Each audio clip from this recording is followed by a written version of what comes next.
La sorcière blanche de Rose Hall, voici l'histoire fascinante de Rose Hall Great House, l'une des demeures les plus célèbres et les plus hantées de la Jamaïque.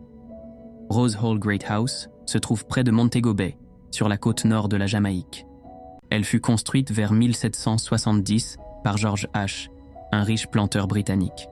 Le domaine s'étendait sur plus de 2000 hectares, avec des centaines d'esclaves travaillant dans les champs de canne à sucre. Après la mort d'H., la propriété passa entre plusieurs mains jusqu'à ce qu'elle soit achetée par John Palmer, un planteur anglais, et son épouse Rosa Palmer. C'est d'ailleurs en son honneur que la maison fut nommée Rose Hall. Mais c'est une autre femme, Annie Palmer, qui rendit Rose Hall célèbre. Selon la légende, Annie était née en Haïti d'un père anglais et d'une mère irlandaise.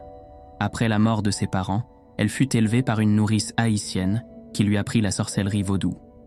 Adulte, Annie s'installa en Jamaïque et épousa John Palmer, le neveu du propriétaire d'origine. C'est là que l'histoire devient sombre. Annie Palmer aurait été cruelle et sadique envers les esclaves. On raconte qu'elle aurait assassiné ses 3 maris, l'un empoisonné, un autre poignardé et le dernier étranglé, pour s'emparer de leurs richesses. Elle aurait aussi pris plusieurs esclaves pour amants, avant de les faire tuer une fois qu'elle s'en lassait.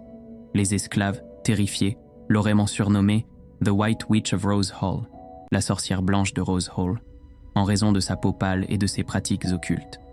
Finalement, elle aurait été tuée par un esclave nommé Taku, qui connaissait aussi la magie vaudou.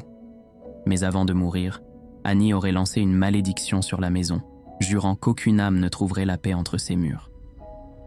Rose Hall tomba en ruine au XIXe siècle, puis fut restaurée dans les années 1960.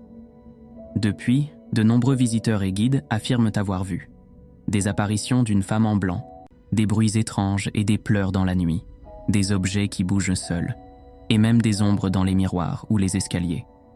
Aujourd'hui, Rose Hall est ouverte au public. On peut y faire une visite guidée de jour pour admirer l'architecture géorgienne, ou une visite nocturne pour découvrir les histoires de fantômes, si on ose.